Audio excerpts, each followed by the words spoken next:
Box to Box Media Network. Selamat datang di podcast pengembangan diri, eksklusif hanya di Spotify.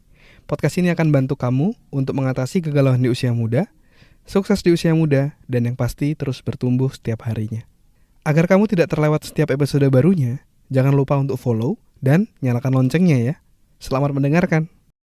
Hai, Sendras Burdes, dan pada podcast kali ini saya mau sharing tentang kalau kerja itu jangan hitung-hitungan, ya. Nah, yang perlu di note atau garis bawahi adalah ini untuk kamu yang khususnya untuk yang di awal-awal karir. Jadi buat kamu yang fresh graduate ataupun buat kamu yang saat ini lagi kuliah terus juga sambil kerja gitu ya. Intinya di awal-awal karir lah. Salah satu prinsip yang bisa bikin kamu berhasil yang sudah saya lakuin itu adalah kerja di awal karir jangan hitung-hitungan. Ini saya pelajarin dari salah satu guru saya di tahun 2011 waktu itu, dari Pak Tung sama Waringin. Di seminarnya Financial Revolution ada satu yang menohok saya waktu itu, ya. Yaitu adalah kalau kita kerja itu kita jangan hitung-hitungan dulu. Karena atasan kita, perusahaan juga akan jadi dalam tanda kutip ilfil lah. Kalau misalnya kita belum ngasih nilai tambah aja udah hitung-hitungan. Nah, gimana kita mau bisa bertumbuh di sana jadi jauh lebih baik di sana? Ya. Gimana kita mau nambahin value kita di sana? Kalau dari awal udah hitung-hitungan, orang juga jadi malas sama kita, ya. Dan kita harus ingat bahwa uang itu adalah alat tukar nilai tambah. Jadi kalau kita punya nilai tambah semakin tinggi, kita belajar makin banyak, keahlian kita terus semakin meningkat, itu uangnya akan mengikuti seiring dengan kemampuan dan nilai tambah yang bisa kamu berikan. Nah, bayangin kalau misalnya kita baru pertama kerja, kita udah hitung-hitungan, pasti kesempatan pembelajaran kita juga menjadi semakin sedikit. Dan atasan juga jadi malas gitu kalau punya tim yang hitung-hitungan, ya. Mungkin kamu juga akan malas gitu kalau misalnya kamu punya tim atau punya orang yang hitung-hitungan, ya. Dan saya bersyukur saya ikut seminar Financial Revolution itu waktu tahun 2011 itu ketika saya pertama kali masuk kuliah, ya. Lagi semester 1, bahkan lagi ospek saat itu, saya lihat di Twitter ada promo Financial Revolution di Hotel Tunjungan Surabaya gitu. Dan saya nggak pikir panjang karena saya udah ngikutin Pak Tung secara online sejak 2010 gitu ya, di Twitter, di mana-mana gitu. Akhirnya saya memutuskan untuk join. Dan di sana saya dapat banyak banget pembelajaran dan prinsip-prinsip yang bisa saya terapin dan mengubah hidup saya. Salah satunya adalah prinsip yang saya sharingkan pada hari ini, yaitu kalau kerja jangan hitung-hitungan gitu. Dan akhirnya langsung saya praktekkan gitu. Di tahun 2013 atau 2014 saya langsung praktekin. Sebelum ke sana saya langsung praktek dulu di tahun 2011-nya juga yang sama. Pak Tung ngajarin jangan hitung-hitungan, saya pun juga langsung praktek. Saya ke asistennya Pak Tung, langsung saya bilang, bisa nggak saya bantu training ini? Saya ke IO-nya, saya mau bantu dong training ini, bantu Financial Revolution, angkat-angkat makanan nggak apa-apa, angkat-angkat kursi nggak apa-apa. Dari situ saya bantuin tuh. Jadi sebelum sekarang jadi trainer, dulu saya tugasnya angkat-angkat kursi, angkat-angkat makanan. Terus kalau di seminar Pak Tung itu di panggung biasanya ada senamnya atau nari-narinya dulu sebelum mulai sesi agar lebih cair gitu. Nah, kadang saya juga mimpin dance di sana gitu. Jadi semua saya lakuin gitu. Dan saya nggak hitung-hitungan.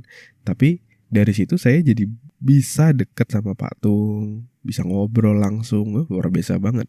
Bisa tahu bagaimana timnya bekerja, bisa deket sama timnya, bisa dapat insight-insight tentang dunia training dari situ gitu.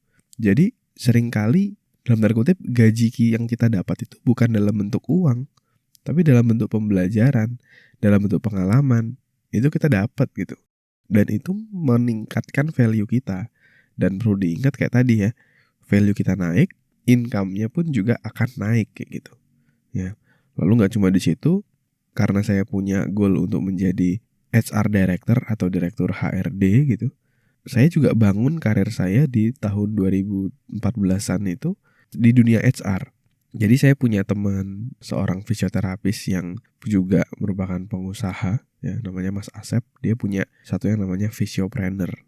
Itu klinik fisioterapi yang berada di beberapa tempat di Indonesia. Dan waktu itu saya diminta untuk ngisi training gitu, ngisi training di awalnya. Oke, saya ngisi gitu. Terus karena saya melihat mungkin waktu itu trainingnya masih belum berdampak, saya juga nawarin, Mas gimana kalau misalnya saya nggak cuma ngasih training nih, tapi gimana kalau saya bantu juga terkait aspek-aspek HR yang lain, seperti misalnya rekrutmen, organization development, sama salary, saya bantu deh, kayak gitu. Jadi niat awal tuh saya bantu, saya nggak minta gaji, saya bantu. Dan kalau misalnya kamu sebagai pengusaha terus ada orang yang mau bantu kamu tanpa dibayar, kira-kira kamu mau nggak? Pasti mau gitu kan. Dan ketika saya bilang seperti itu, mau nggak saya bantu?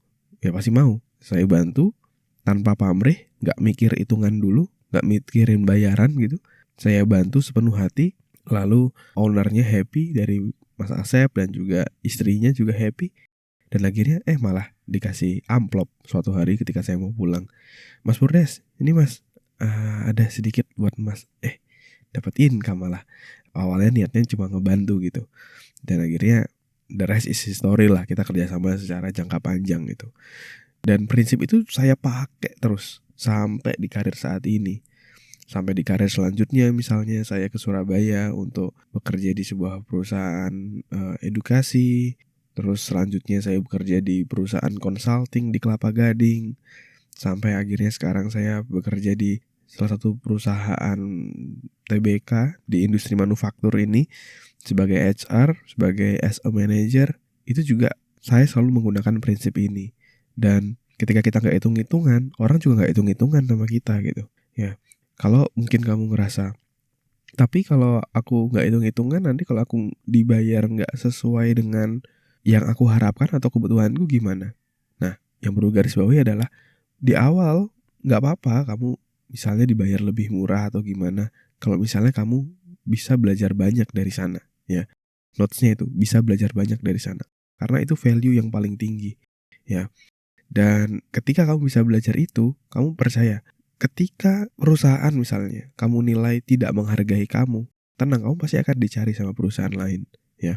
Dan juga saya percaya bahwa Tuhan itu pasti gak tutup mata, pasti juga ngelihat dari performa kita gitu. Kayak kalau kita udah ngasih banyak, pasti Tuhan juga balesnya sesuai dengan apa yang kita berikan.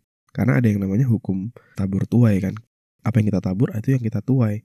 Hukum karma juga ada, kita menanam kebaikan ya menuai kebaikan, kita menanam keburukan ya dapat karma buruk juga gitu. Ya, jadi tetap berbuat baik, tetap memberikan lebih dari yang diharapkan dan jangan hitung-hitungan, ya. Dan kalau misalnya dulu saya hitung-hitungan, mungkin sekarang saya belum bisa di titik ini menjadi HR manager. Kalau saya dulu misalnya nggak dengan tulus gitu ya, ngebantu dulu kayak gitu, di sebagai trainer di tim patung, sebagai HR di Visiopreneur. Terus juga kalau saya nggak tulus ngebantu di perusahaan edukasi di Jakarta Barat yang saya share tadi, di mana saya waktu itu juga direkrutnya sebagai HR sebenarnya. Tapi ketika sampai di sana saya melihat kebutuhannya itu di digital marketing, di jualannya gitu. Dan akhirnya saya tanpa bayaran tambahan saya bantu tentang jualannya. Akhirnya saya belajar tentang email marketing, saya belajar tentang digital marketing, tentang funnel, tentang lead magnet, tentang apapun itu, tentang list building. Dan kalau nggak ada itu mungkin podcast pengembangan diri juga nggak ada gitu. Dan itu semua berawal dari kita kerja gak hitung-hitungan. Kita kerja tulus dan tanamkan dalam diri, kerja itu kita niatnya untuk belajar, ya. Niatnya untuk belajar, untuk mengembangkan diri. Itu adalah fokus kamu terutama untuk yang di awal karir, oke?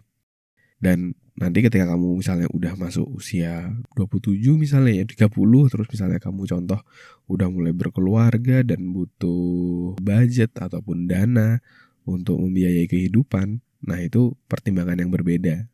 Pasti suatu saat nanti pasti karir juga akan menjadi aspek yang kamu perhitungkan. Tapi untuk di awal karir please banget, kalau kamu mau terus bertumbuh lebih cepat, kerja jangan hitung-hitungan, tulus dan fokus untuk belajar dan lihat sebagai pekerjaan adalah tempat untuk kamu meningkatkan diri.